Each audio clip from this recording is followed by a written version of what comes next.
한국이 이제는 보호받는 나라가 아니라 함께 지키는 나라로 나아가야 한다는 목소리가 커지고 있습니다.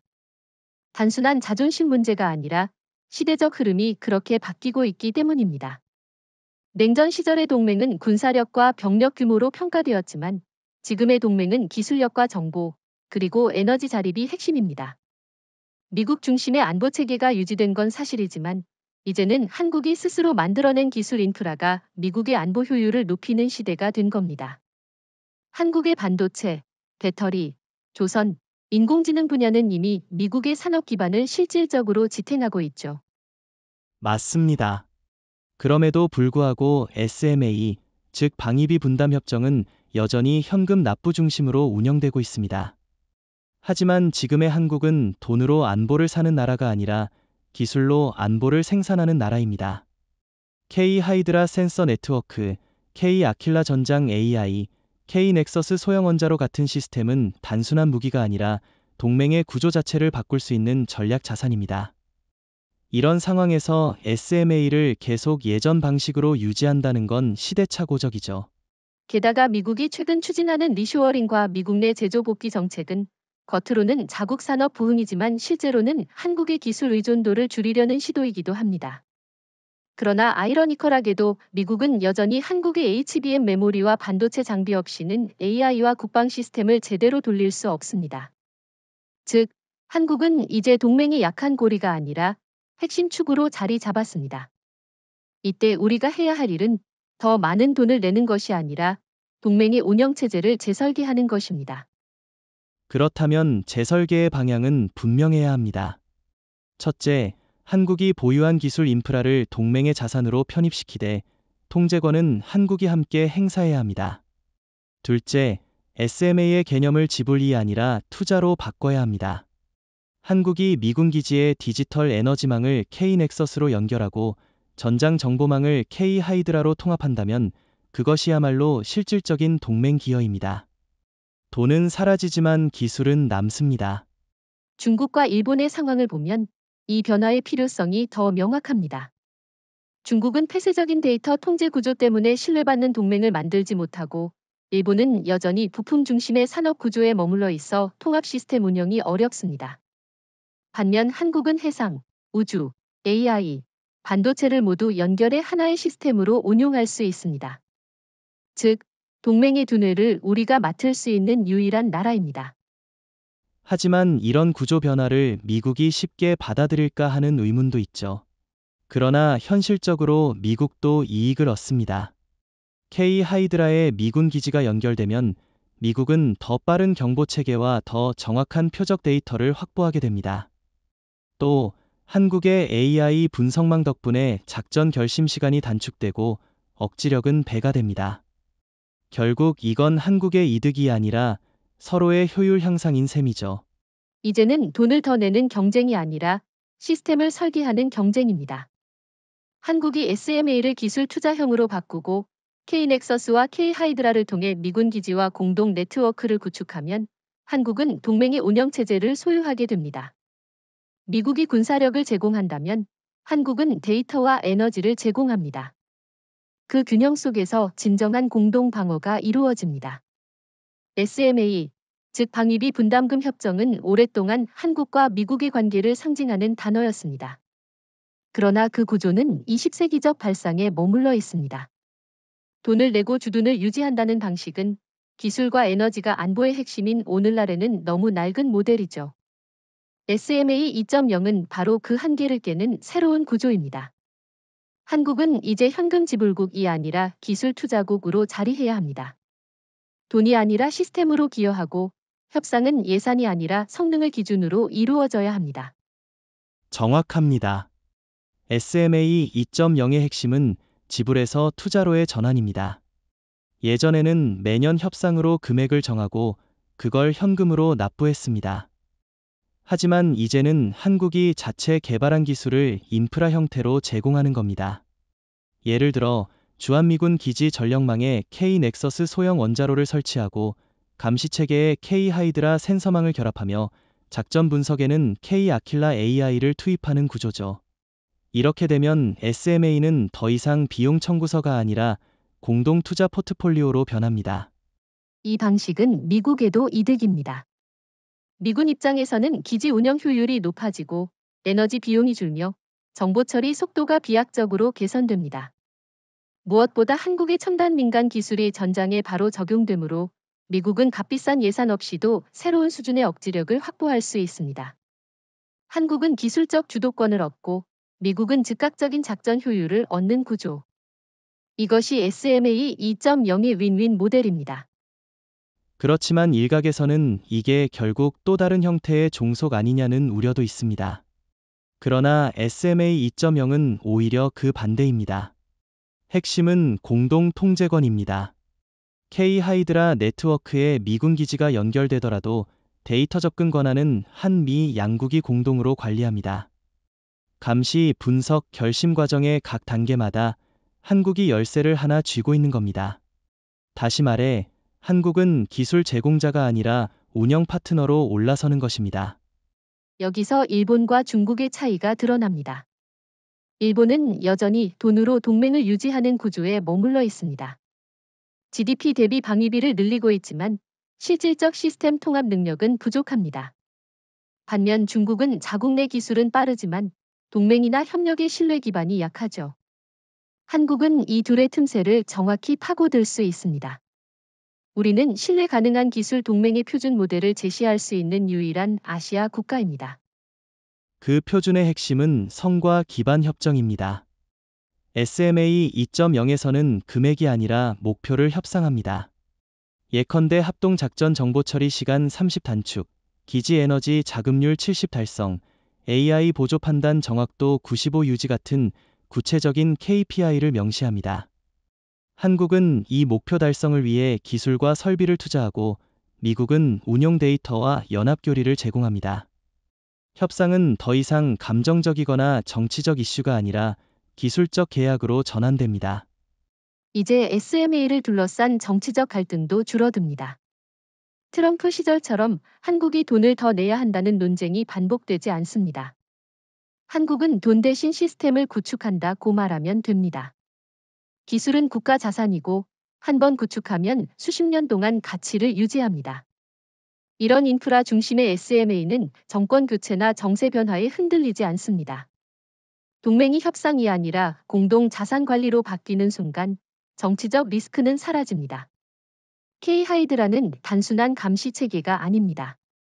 그것은 동맹의 신경망이며 전장을 실시간으로 인식하고 통제하는 데이터 생태계입니다. 과거에는 각국의 정보망이 분리되어 있어서 위기 상황에서 데이터가 늦게 공유되었지만 이제 K-하이드라는 모든 센서와 위성, 통신망을 하나로 묶어 동맹 전체가 동시에 보는 전장 환경을 만듭니다. 한국이 설계한 이 시스템은 단순히 정보 교환의 효율을 높이는 수준을 넘어 누가 정보를 소유하고 해석하느냐의 주도권을 한국 쪽으로 옮기는 결정적 역할을 합니다. 맞습니다. K-하이드라는 육해, 공, 우주, 사이버 영역을 아우르는 통합형 센서 네트워크로 전장 데이터의 흐름을 실시간으로 융합합니다. 주한미군 기지가 이 시스템에 연결되면 표적 탐지부터 교전 결정까지의 반응 속도가 획기적으로 단축됩니다. 더 이상 정보가 각국의 서버에서 따로 처리되지 않죠. 서울, 오산, 괌, 하와이까지 같은 데이터를 같은 시간에 공유하게 됩니다. 이런 공동 가시성은 동맹의 억지력을 한 단계 끌어올립니다. 또한 이 네트워크는 민간 인프라와도 연결되어 있습니다. 한국의 조선이통신 위성이 항만 기업들은 이미 자체 센서망을 운영하고 있으며 평시에는 상업용으로 쓰이지만 유사시에는 K-하이드라 체계에 통합됩니다.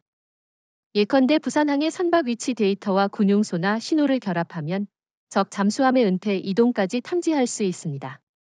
이런 민군 융합형 감시 능력은 중국이나 일본이 따라올 수 없는 수준입니다. 중국의 경우 회색지대 전술로 탐지 한계를 교란하지만 K-하이드라는 다중 데이터 검증을 통해 그 허점을 막습니다. 하나의 신호가 불명확하더라도 다른 채널에서 동일한 패턴이 잡히면 자동으로 경보가 발동됩니다. 일본은 감시 기술은 뛰어나지만 부처 간 협업이 느려 정보 통합 속도에서 한국에 한참 뒤처집니다. 한국은 이미 민간 산업 생태계와 군사망이 하나로 통합되어 있어 데이터 흐름이 훨씬 빠릅니다. 물론 이런 네트워크의 핵심은 데이터 통제권입니다. K-하이드라는 한국과 미국이 공동으로 서명해야만 기밀 데이터에 접근할 수 있는 이중 키 체계를 적용했습니다. 어느 한쪽이 단독으로 정보를 사용할 수 없고 모든 접근은 블록체인 기반의 로그에 기록됩니다. 이 구조 덕분에 데이터 오남용 가능성이 사실상 사라지죠.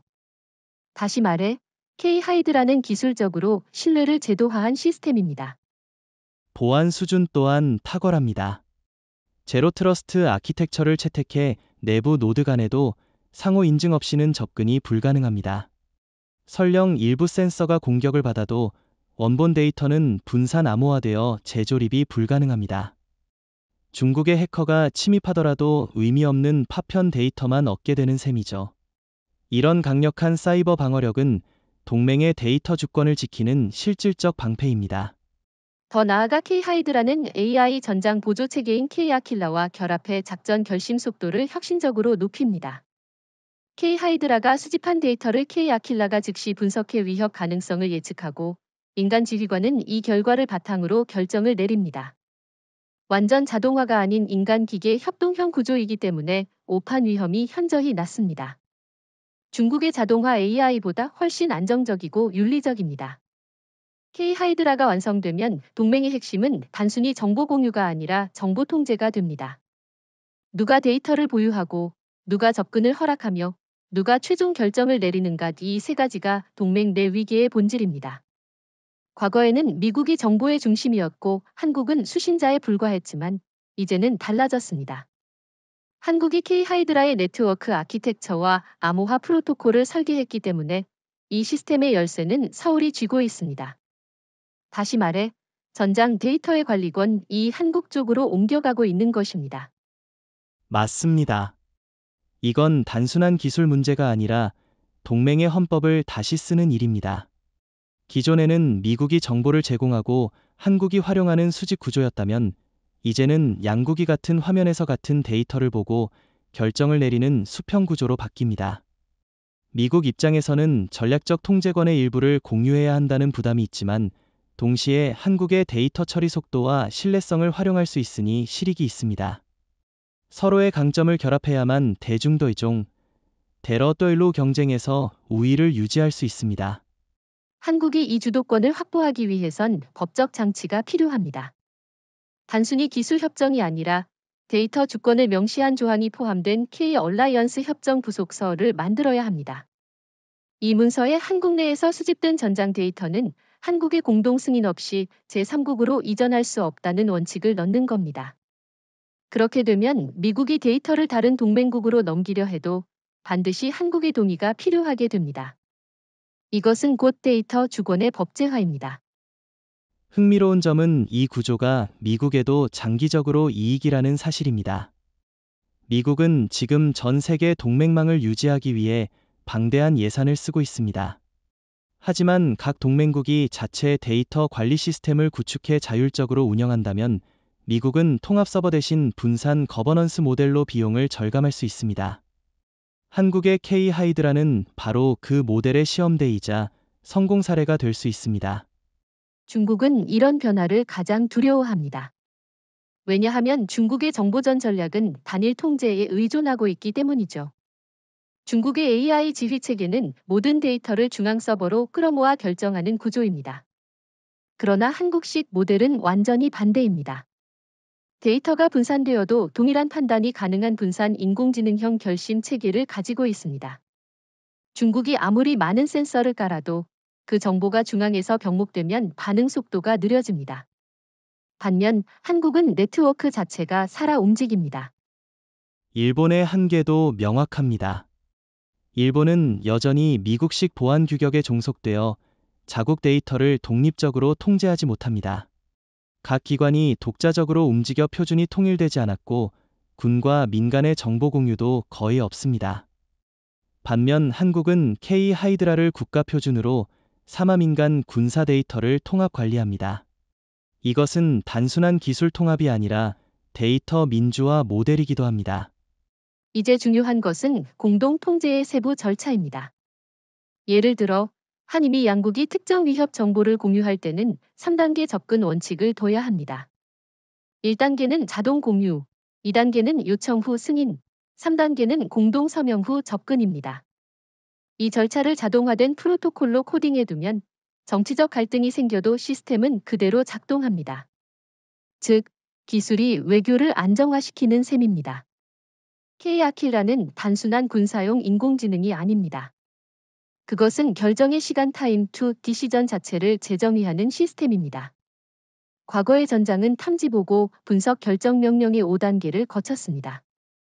그러나 K-아킬라는 이 과정을 3단계로 축소합니다. 인식 예측 결심.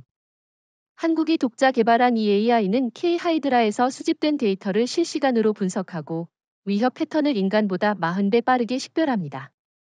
즉, 누가 먼저 보고 판단하느냐의 싸움에서 한국이 우위를 점할 수 있게 만드는 두뇌입니다.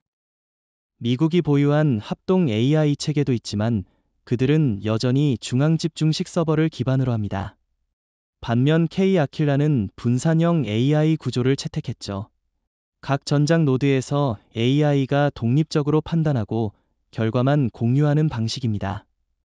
이는 통신이 끊겨도 지역 단위에서 작전이 유지된다는 뜻입니다. 한국은 반도체, AI, 통신, 센서가 모두 자국 기술로 연결되어 있기 때문에 이런 구조가 가능합니다. 반면 중국은 하드웨어는 많지만 알고리즘의 신뢰성이 낮고 일본은 데이터가 분리돼 속도가 떨어집니다. K-아킬라의 진짜 힘은 상황 이해력입니다. 단순히 적을 탐지하는 게 아니라 전장 환경 전체를 해석합니다.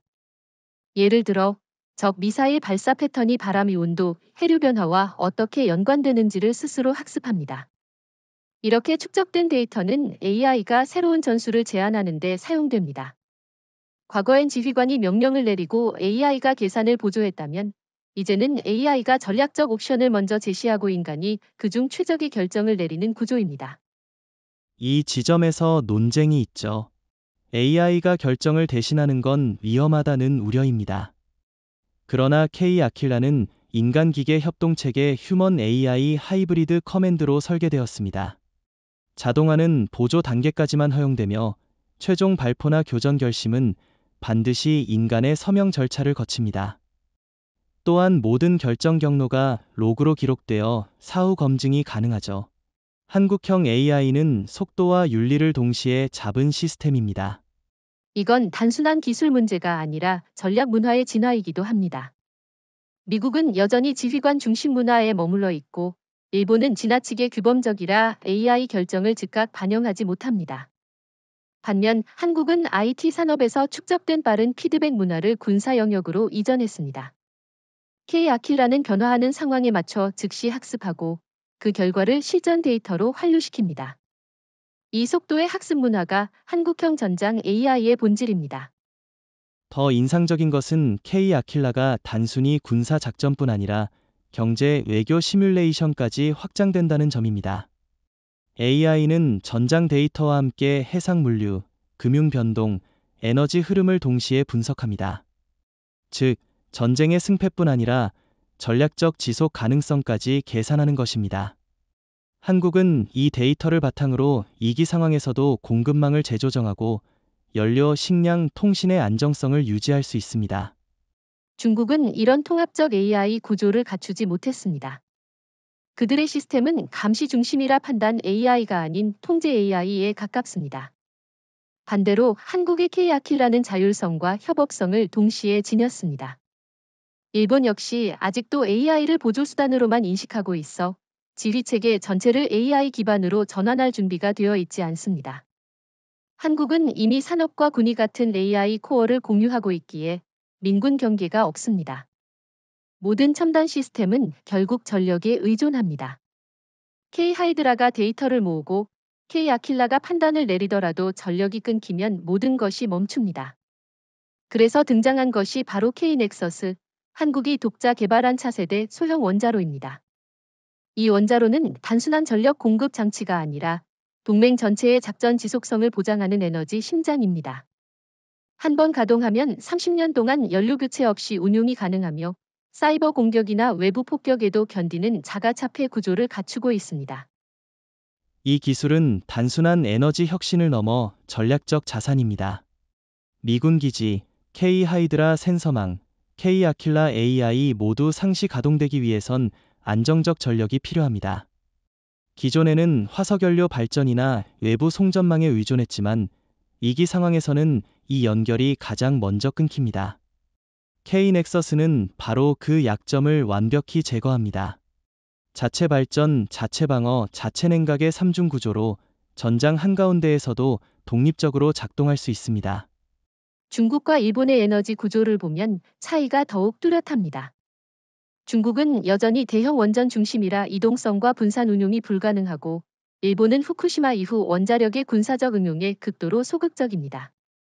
한국은 이미 군용 민수겸용의 마이크로 리액터 기술을 확보해 기동 가능한 에너지 자립형 전장 인프라를 만들고 있습니다. 미군조차 이 기술을 통해 전력망 리스크를 줄이고자 협력 의지를 보이고 있죠. 그렇죠. SMA 2.0의 틀 안에서 K-넥서스는 전력 납부 모델로 기능합니다. 즉, 한국은 현금 대신 기지 내 소형 원자로를 건설 운용함으로써 동맹의 에너지 비용을 분담합니다. 이건 단순한 방위비 대체가 아니라 전략 인프라 투자입니다.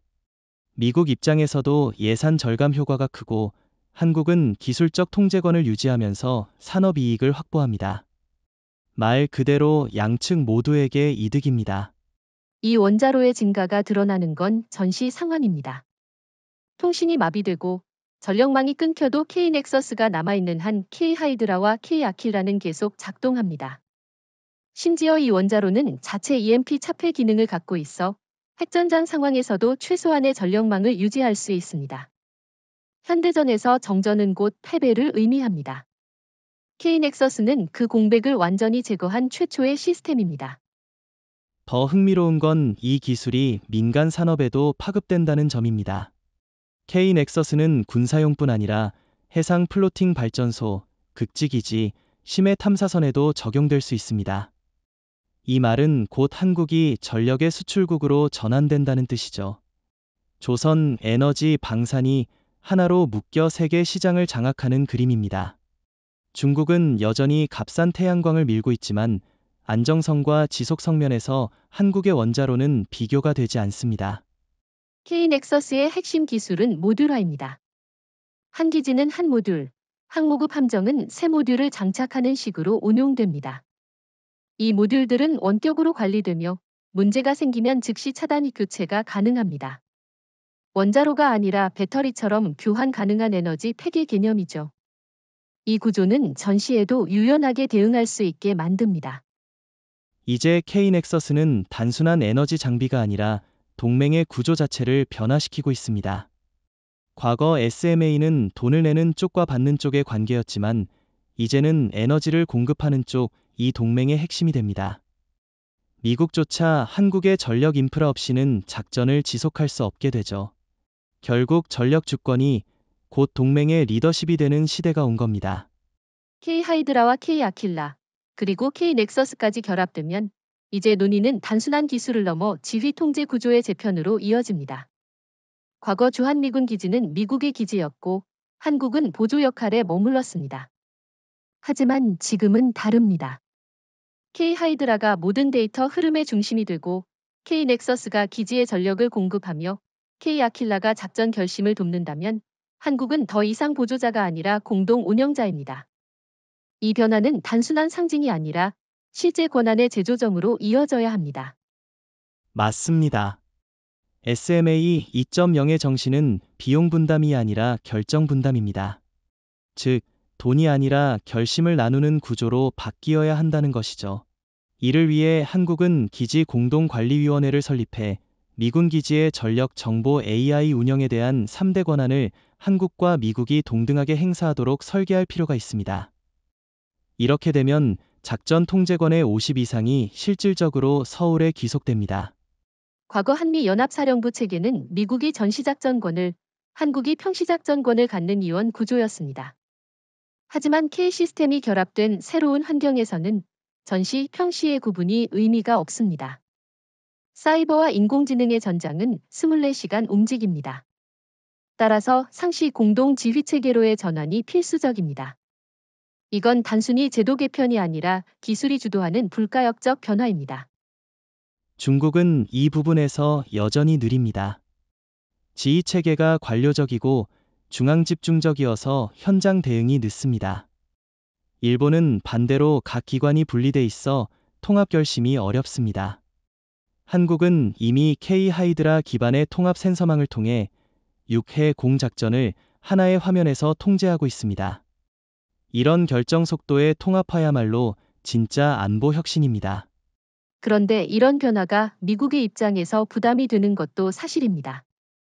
주둔군의 핵심 시스템이 한국의 기술망에 연결되면 그만큼 데이터 의존도가 커집니다. 그러나 여기서 중요한 건 통제권을 잃는다가 아니라 위험을 줄인다는 관점입니다. 한국이 기술과 전력을 보장하므로 미군의 작전 안정성이 오히려 높아집니다. 상호 의존이 상호 억지로 전환되는 구조, 이것이 K-얼라이언스 리세트의 본질입니다. 또 하나 중요한 변화는 기지의 성격입니다. 예전에는 미군의 전용 공간이었다면 앞으로는 공동 디지털 기지 조인트 디지털 베이스로 재편됩니다. 즉, 한미 양국의 데이터, AI, 전력이 동일한 시스템에서 흐릅니다. 이런 구조에서는 물리적 소유보다 데이터 소유가 더 중요해지기 때문에 한국은 실질적으로 기지의 소프트 주권을 확보하게 됩니다. 일본은 아직도 이런 디지털 통합 개념을 따라오지 못하고 있습니다. 요코스카, 미사와 같은 미군 기지는 여전히 미국 본토와 단선형 연결만 갖고 있죠. 반면 한국은 네트워크 중심형 구조로 모든 기지가 하나의 생명체처럼 연결됩니다. 즉, 어느 한 곳이 공격받아도 전체 시스템은 즉시 복원됩니다. 이 자율 복원형 동맹 구조는 세계 최초입니다. 이 구조가 완성되면 작전 통제의 개념 자체가 달라집니다. 과거엔 명령 체계가 위에서 아래로 내려왔지만 이제는 데이터 중심형 결심 구조로 바뀝니다. K 아킬라가 현장 정보를 분석해 다층적 결심안을 제시하고 지휘관은 그중 하나를 선택합니다. 정보가 위에서 내려오는 게 아니라 아래에서 올라오죠. 즉, 현장 주도형 동맹이 완성됩니다. 이제 SMA 2.0의 핵심 중 하나인 재정 구조의 혁신을 살펴볼 차례입니다. 과거 방위비 분담은 단순히 매년 미국에 송금하는 현금이었습니다. 그러나 K-하이드라, K-넥서스, K-아킬라가 결합된 새로운 동맹 체계에서는 돈이 아니라 인프라가 교환 단위가 됩니다. 즉, 방위비가 전략 자산 투자로 바뀌는 것이죠. 한국은 더 이상 지불자가 아니라 동맹의 지분 보유자로 등장하게 됩니다. 그렇죠.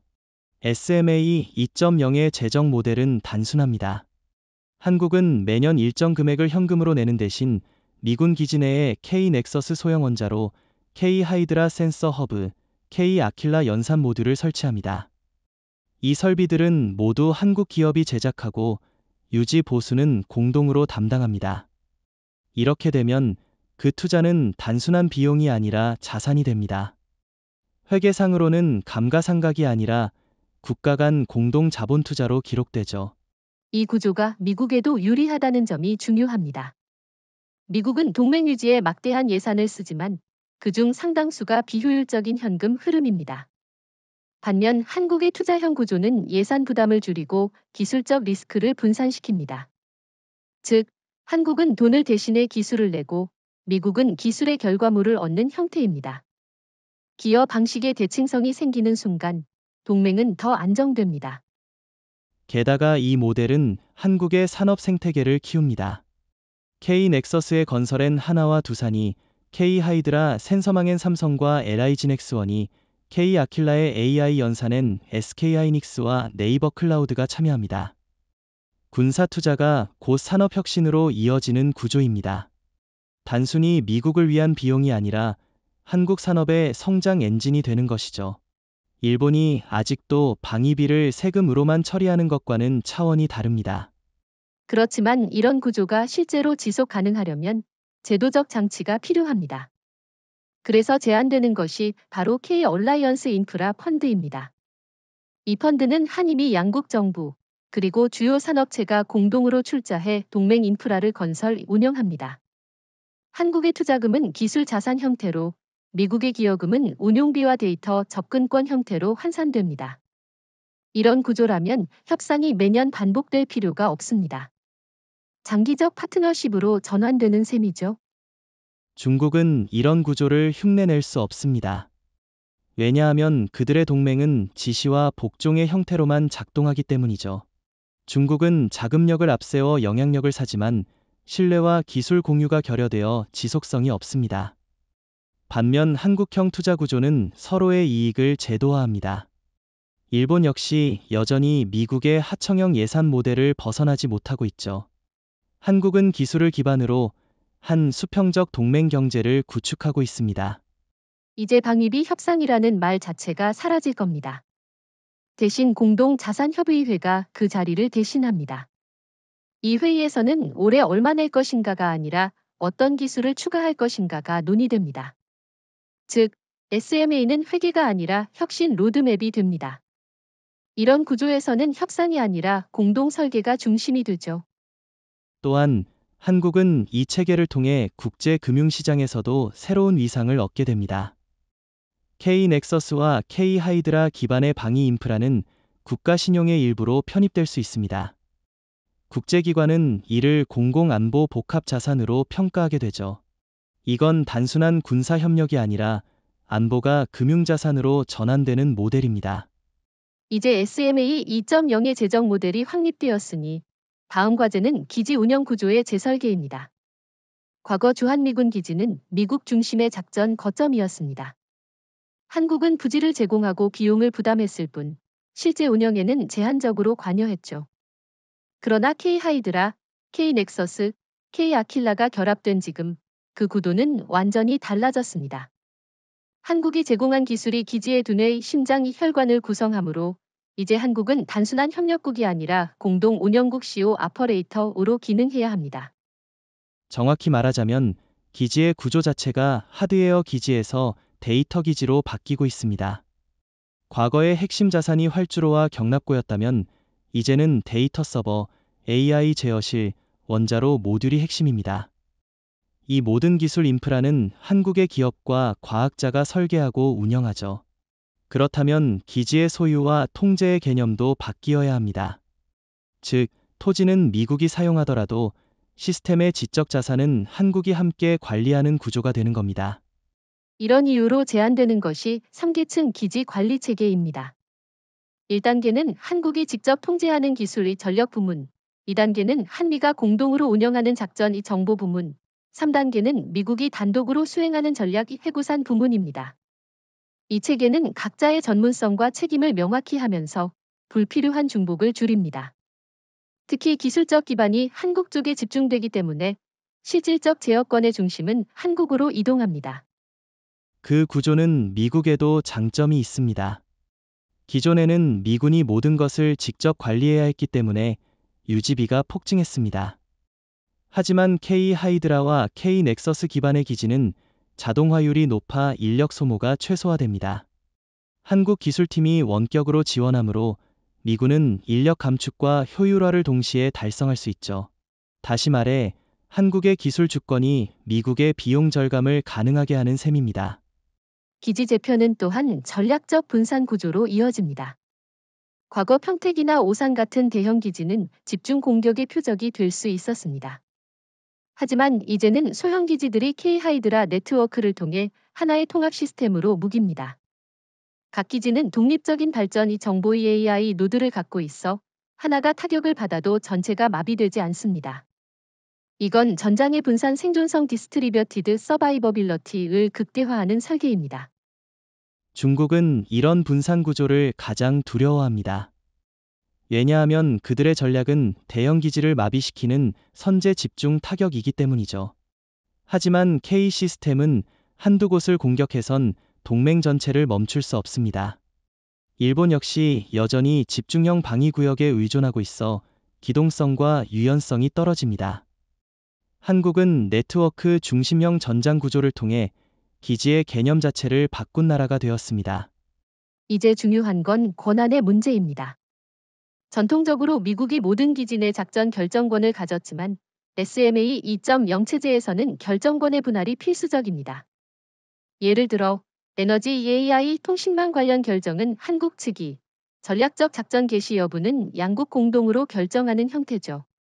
이렇게 되면 한국은 정보와 에너지를 통한 간접 지휘권을 확보합니다. 이건 조용한 전시작전권 이양이라고도 할 수 있습니다. 서류상으로는 전작권이 미국에 남아있지만 실제 전장 시스템의 열쇠는 한국이 쥐고 있기 때문입니다. 미국도 이를 알고 있습니다. 그렇기에 워싱턴은 겉으로는 공동 관리를 말하지만 속으로는 한국의 기술 의존도를 인정하고 있습니다. 이것이야말로 현대적 동맹의 힘의 균형입니다. 이제 한국의 역할은 한반도에 머물지 않습니다. K-하이드라, K-넥서스, K-아킬라, 그리고 SMA 2.0을 기반으로 한 K-얼라이언스 네트워크가 태평양 전역으로 확장되고 있습니다. 과거 한미동맹이 지역 방위선이었다면 지금은 디지털 방위망으로 진화하고 있죠. 서울을 중심으로 오키나와, 괌, 호주 퍼스, 인도 안드라프라데시, 폴란드 그단스크까지 하나의 전장 네트워크로 연결됩니다. 이는 단순한 군사동맹이 아니라 데이터, 에너지, AI를 매개로 한 글로벌 협력 생태계입니다. 맞습니다. 미국조차 이런 확장 속도를 예상하지 못했습니다. 한국은 미군 주둔국에서 출발했지만 이제는 동맹 기술 공급국으로 변했습니다. 폴란드의 K2, K9 체계, 호주의 K10 넥서스, 인도의 K 넥서스 미니 리액터, 오랄 인터커넥티드 언더 커리언 아워커텍처. 미국은 자국의 기술로 이런 네트워크를 통제할 수 없기 때문에 사실상 한국이 인프라 표준의 주도권을 쥐게 된 셈입니다. 이건 단순한 수출이 아닙니다. 한국이 구축한 시스템은 모든 동맹국이 연결되는 순간 하나의 작전 언어를 공유하게 만듭니다. K-하이드라 표준은 센서 데이터의 통신 규격을 통합하고 K-아킬라 AI는 다국적 부대의 지휘 결정을 보조합니다. 예를 들어 폴란드의 포병 데이터와 호주의 해상 감시 정보가 서울의 K-하이드라 허브를 통해 자동 융합되는 구조입니다. 즉, 한국이 동맹의 정보 언어를 번역하는 중앙 허브가 된 것입니다. 중국은 이런 네트워크 확산을 가장 두려워합니다. 왜냐하면 이 시스템은 군사력보다 정보력으로 주변국을 묶기 때문이죠. 중국은 1대1로로 자본을 퍼붓지만 신뢰 기반이 약해 시스템 표준을 만들지 못합니다. 반면 한국은 기술과 투명성을 결합해 개방적 표준 동맹을 구축합니다. 일본은 여전히 미국의 종속된 기술 규격을 사용하고 있어 이 새로운 동맹 구조에 자율적으로 참여하기 어렵습니다. 이러한 확장은 K-얼라이언스 블록화로 이어집니다. 동맹은 군사적 협정이 아니라 기술적 결속으로 연결됩니다. K-넥서스 원자로를 사용하는 국가들은 동일한 에너지 프로토콜을, K-하이드라를 사용하는 국가는 동일한 데이터 인증 체계를 쓰게 됩니다.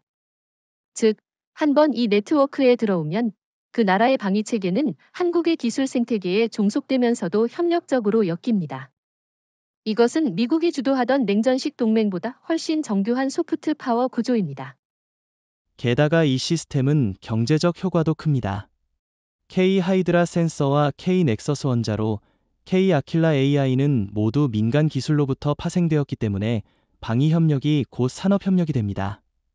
예를 들어 호주는 K-넥서스 원자로를 통해 군기지뿐 아니라 광산 지역에도 전력을 공급하고 폴란드는 K-하이드라 기반 항만 감시 시스템을 민간 물류에도 활용합니다. 이렇게 군사기술이 산업 표준으로 확산되는 동맹 모델은 한국이 처음입니다. 한 가지 주목할 점은 미국의 태도 변화입니다. 초기에는 한국의 기술이 너무 독립적이라며 경계했지만 지금은 오히려 한국 시스템을 인도 태평양 전체의 표준으로 채택하려는 움직임이 나타나고 있습니다. 미국은 자국의 예산으로 감당할 수 없는 네트워크 확장을 한국의 기술을 통해 이룰 수 있기 때문이죠. 결국 리더십 공유라는 이름 아래 미국은 실질적으로 한국의 아키텍처에 의존하게 되었습니다. K-얼라이언스 네트워크가 태평양 전역으로 확장되자 가장 먼저 반응한 것은 중국과 러시아였습니다.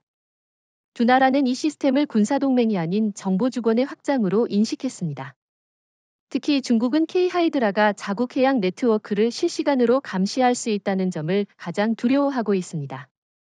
그들은 이를 디지털 포위망이라 부르며 이미 동중국해와 남중국해에서 전자전 GPS 교란을 강화하기 시작했습니다. 하지만 문제는 이 교란 시도가 K-하이드라의 다중 검증 시스템을 뚫지 못한다는 겁니다. 그렇습니다.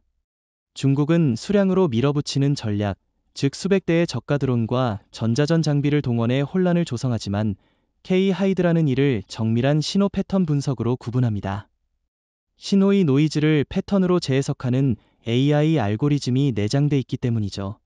일본이나 대만의 감시망은 이런 공격에 취약하지만 한국의 시스템은 데이터 상호 검증으로 허위를 걸러냅니다. 진로 양을 압도하는 방어 기술, 이것이 한국의 진짜 억지력입니다. 러시아는 다른 방식으로 대응하고 있습니다. 그들은 사이버 침투와 정보 왜곡을 병행합니다. 예컨대 한국의 통신 백본을 탐색해 위성 데이터의 진위를 흐리게 만들거나 소셜 네트워크를 통한 여론 조작으로 한국 내 갈등을 유발하려 하죠. 하지만 K-하이드라의 모든 데이터는 블록체인형 감사록으로 관리되기 때문에 조작 흔적이 즉시 탐지됩니다. 더군다나 한국의 사이버사령부는 민간 AI 기업들과 협력해 위협 탐지 알고리즘을 실시간 학습시키는 방어 생태계를 구축했습니다. 이건 사실상 사이버 독립전쟁입니다. 미국은 여전히 사이버 방어를 군 주도의 폐쇄형 구조로 유지하지만 한국은 민군 통합형 개방 방어 체계를 운영합니다. 삼성 SDS, 네이버 클라우드, 카이스트, 하나시스템이 함께 참여해 디지털 민방위망을 구성했죠. 이 덕분에 사이버 공격이 발생하면 민간 AI가 즉시 위협을 분석하고 군사망으로 경보를 전달합니다. 이렇게 민간의 속도, 군의 권한을 결합한 나라는 한국뿐입니다. 중국과 러시아가 가장 우려하는 부분은 바로 이겁니다. 그들은 한국이 미국의 하청형 동맹이 아니라 자체 기술 플랫폼으로 방어망을 지휘하는 국가가 되었다는 사실을 깨닫고 있습니다. 실제로 작년 중국의 일부 전자전 부대는 K-하이드라 네트워크의 일부 위성 링크를 공격하려 시도했지만 한국의 양자암호화 중계 기술이 신호를 즉시 차단했습니다. 이 기술은 미국도 상용화하지 못한 최첨단 방어 장치죠. 일본의 반응은 다릅니다. 일본은 한국의 시스템이 자신들을 우회하고 있다고 느낍니다. 특히 K-하이드라가 동중국해와 오키나와 해역의 정보 흐름을 직접 서울로 전송하자 일본은 정보 패싱 인포메이션 바이패스 논란을 제기했습니다. 그러나 이는 구조적 현실입니다. 일본의 감시 체계는 여전히 폐쇄적이라 한국 수준의 실시간 공유가 불가능합니다. 결국 일본은 뒤늦게 한국식 네트워크 구조를 도입하려 하고 있지만 기술 의존이 심화될수록 한국의 표준을 받아들일 수밖에 없습니다.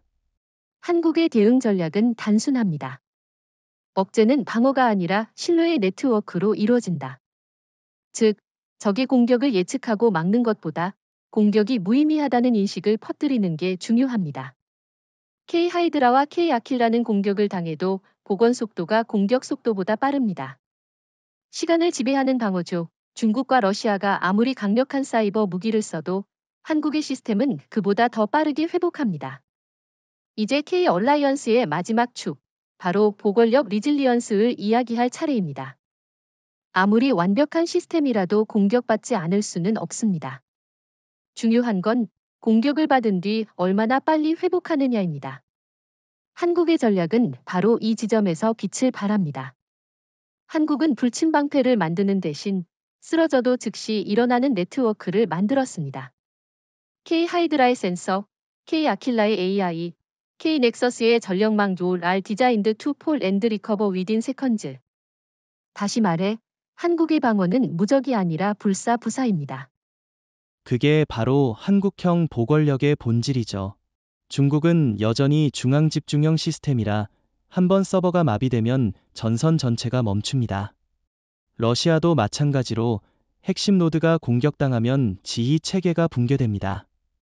반면 한국은 모든 노드가 자율적 판단과 복구 기능을 가지고 있습니다.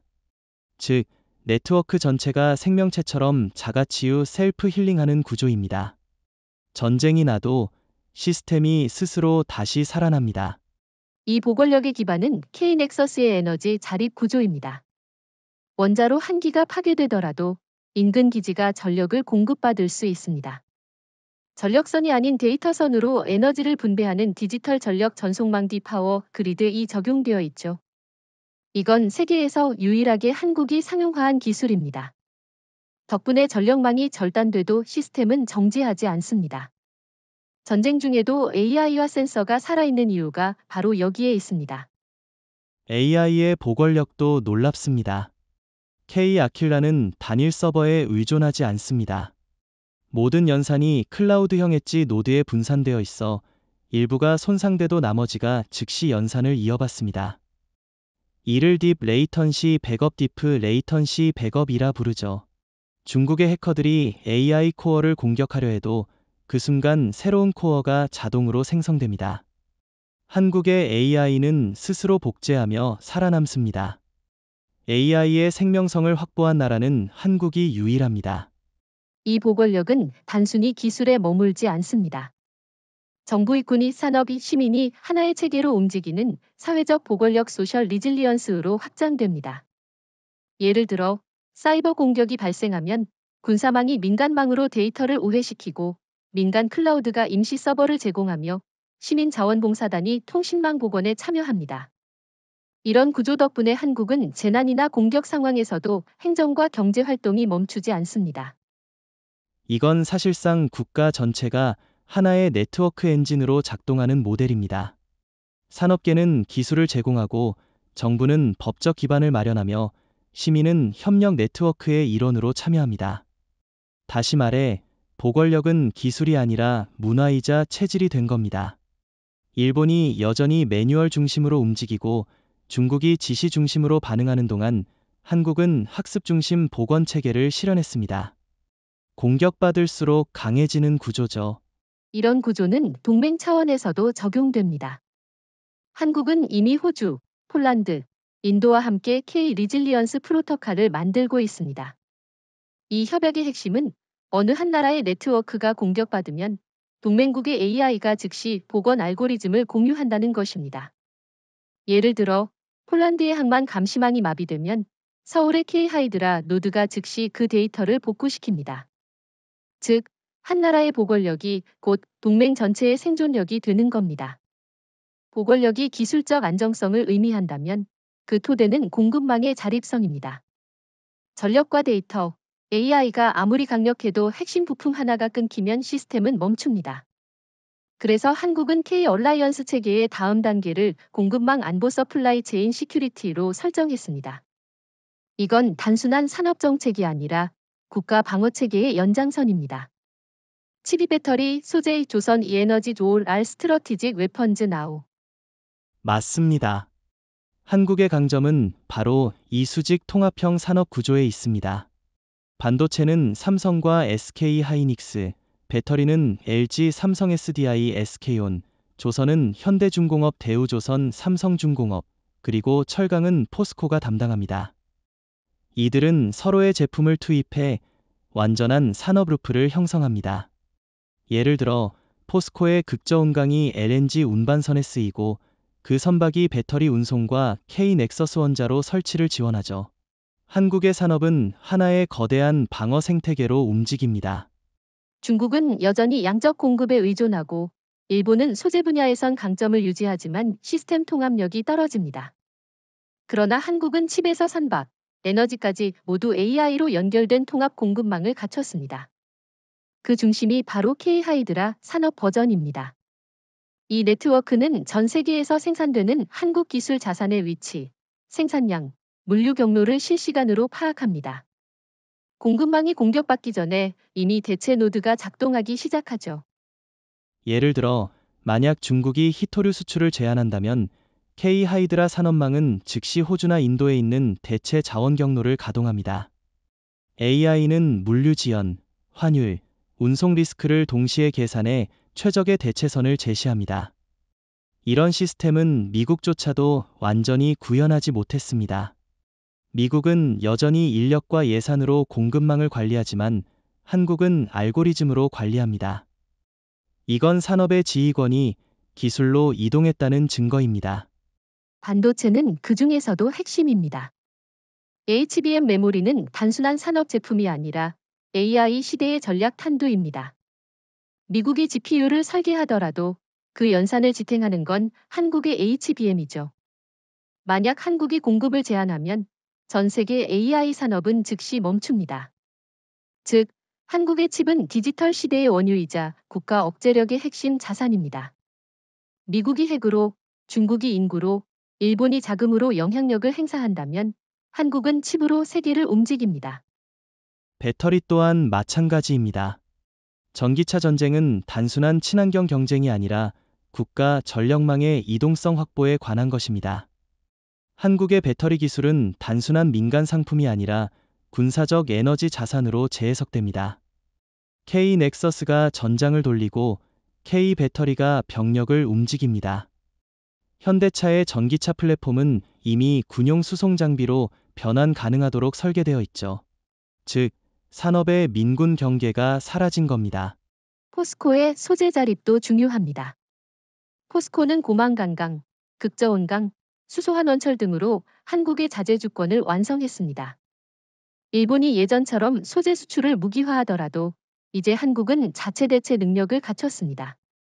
특히 한화와 포스코가 공동으로 개발한 초경량 탄소 소재는 K-아킬라 드론과 K-하이드라 센서 포드를 동시에 지원합니다. 모든 산업이 안보 구조의 일부로 통합된 셈입니다. K-얼라이언스가 기술 동맹으로 확장되면서 이제 한국은 단순히 기술을 생산하는 국가가 아니라 기술의 규칙을 설계하는 국가, 즉 기술 심판국 테크놀로지 아어비터로 진화하고 있습니다. 과거에는 미국이 기술 수출 규제를 정하고 동맹국들이 따랐지만 지금은 한국이 K-하이드라, K-넥서스, K-아킬라와 같은 핵심 체계의 접근 권한을 관리하면서 법적 통제권의 중심으로 떠올랐습니다. SMA 2.0의 연장선에서 이는 비용 분담의 끝이자 권한 분담의 완성입니다. 그렇습니다. 한국은 이미 K-기술보호법 K-텍 시큐리티 액트를 통해 자국 기술의 해외 이전을 제도적으로 통제하고 있습니다. 단순한 수출 승인 제도가 아니라 AI 데이터 에너지 통합체계 전체를 국가 전략 자산으로 지정했죠. 이 법은 기술을 군사무기와 동일한 수준의 안보 자산으로 다룹니다.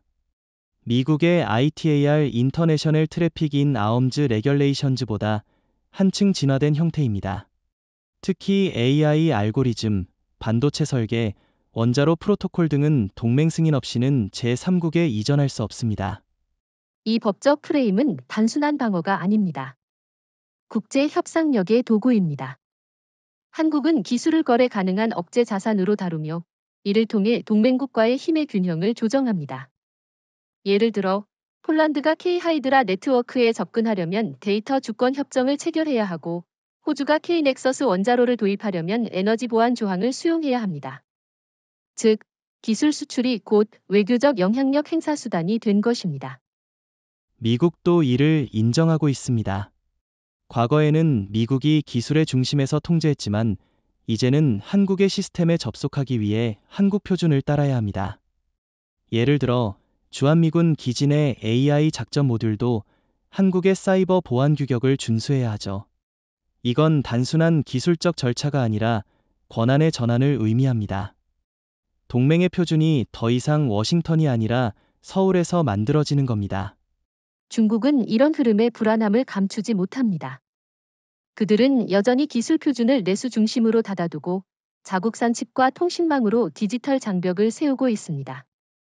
하지만 글로벌 공급망이 K-하이드라 표준으로 이동하면 중국의 기술은 국제 호환성을 잃게 됩니다. 일본은 반대로 표준 채택이 느려 기술력이 있어도 글로벌 연동에서 밀립니다. 결국 기술의 규칙을 쓴 나라가 패권을 쥐게 되는데 그 중심이 한국으로 이동한 것이죠. 한국의 통제 체계는 다층 구조로 되어 있습니다. 1단계는 국가 차원의 법적 통제, 2단계는 기업 단위의 윤리적 통제, 3단계는 AI 기반의 기술적 통제입니다. 이 세 층이 상호 연결되어 있기 때문에 불법 복제나 기술 유출이 일어나더라도 시스템이 스스로 탐지하고 차단합니다. 예를 들어 K-아킬라의 소스 코드 일부가 외부로 빠져나가면 AI가 자동으로 해당 코드를 비활성화하고 대체 모듈을 생성합니다. 이건 자기방어형 기술 주권이라 불립니다. 그 결과 한국은 기술 수출국이 아니라 기술 허가국이 되었습니다. 기술이 무기이자 외교의 언어가 된 시대에 허가를 내리는 자가 곧 규칙을 정하는 자입니다. 이제 폴란드, 호주, 인도, UAE 같은 국가들은 한국의 시스템을 도입하면서 단순히 장비를 사는 게 아니라 한국의 기술 헌법에 동의하는 셈입니다. 즉, K-얼라이언스의 법적 주권이 국경을 넘어 확장되고 있는 겁니다. 이제 모든 조각이 맞춰졌습니다. K-하이드라의 데이터 신경망, K-넥서스의 에너지 심장, K-아킬라의 AI 두뇌, 그리고 K-택법제가 결합되면서 한국은 단순한 동맹국을 넘어 태평양 전략의 중심국, 즉 디지털 안보의 수도 디지털 시큐리티 캐퍼텔로 자리 잡았습니다. 과거에는 워싱턴이 정치의 수도, 도쿄가 자본의 수도였다면 이제 서울은 기술과 정보, 그리고 신뢰의 수도가 된 것입니다. SMA 2.0은 더 이상 협정이 아니라 새로운 체제 닥트린의 이름이 되었습니다. 그 변화는 눈에 보이지 않게 일어났습니다. 한국은 군사적 팽창을 하지 않았습니다. 대신 기술을 통해 권력을 재정의했습니다. K-하이드라로 전장을 시각화하고 K-넥서스로 에너지를 통제하며 K-아킬라로 결정을 가속화했습니다. 그리고 그 모든 것을 K-택법제로 묶어규칙의 주권을 확보했죠. 이건 총없이 패권을 쥔 첫 번째 사례입니다. 전쟁의 언어가 무기에서 알고리즘으로 바뀐 순간 한국이 주어가 된 것입니다. 이제 미국은 한국을 더 이상 단순한 동맹국으로 대하지 못합니다. K 시스템 없이는 인도 태평양 전략이 작동하지 않기 때문이죠. 한국의 전력, 데이터, AI, 센서망이 미국의 작전 계획에 직결되어 있습니다. 한국이 네트워크를 차단하면 미군의 정보 흐름도 함께 멈춥니다. 이는 종속이 아니라 상호 억지 리시프러켈 디테런스의 관계입니다. 동맹의 균형이 군사력에서 기술력으로 이동한 겁니다. 반면 중국은 이 구조를 돌파하지 못하고 있습니다. 양의 논리로는 속도의 논리를 이길 수 없죠. 중국은 여전히 수천 대의 드론과 함정을 전개하지만 K-하이드라의 감시망은 그것을 실시간으로 투명하게 만들어버립니다. 일본 역시 여전히 미국식 의사결정 구조에 묶여 있어 AI 기반 작전 속도에서 한국을 따라잡지 못합니다. 한국은 기술로 공간을 재배치한 국가, 즉 보이지 않는 패권의 중심이 되었습니다. 이 패권은 무력의 패권이 아닙니다. 신뢰의 패권입니다. 한국이 만든 K-얼라이언스 네트워크는 전쟁을 준비하는 체계가 아니라 전쟁을 불가능하게 만드는 체계입니다. 각국이 서로의 데이터를 공유하고 AI가 위기를 조기에 탐지하며 에너지가 끊기지 않는 한 갈등은 자동적으로 억제됩니다. 즉, 한국의 기술은 평화를 유지하는 것이 아니라 평화를 설계합니다. 이건 한국이 처음부터 추구했던 방향이기도 합니다. 전쟁을 피하기 위해 무기를 만들고, 무기를 넘어서 기술을 만들고, 기술을 통해 협력을 제도화하는 과정. 이제 그 결과가 현실이 되었습니다. 태평양의 각국은 한국의 표준 위에서 협력하고, 서울에서 열린 데이터 포럼은 사실상 새로운 NATO의 정보판이 되었습니다. 한국은 더 이상 따라가는 나라가 아니라 질서의 설계자 오어더 아어커텍트입니다. 국내적으로도 변화는 명확합니다. 한국의 젊은 세대는 군복 대신 알고리즘을 다루고 조선소 대신 AI 전력을 설계합니다. 산업이 곧 국방이고 국방이 곧 혁신입니다. 한화, 현대, 삼성, 포스코, LG 이 기업들이 단순한 재벌이 아니라 국가 네트워크의 기관 5억 원으로 기능합니다. 나라는 이제 회사처럼 움직이고 회사는 나라처럼 책임집니다. 이것이 21세기형 국가기업 복합체 내셔널 인더스트리엘 컴플렉스의 완성입니다.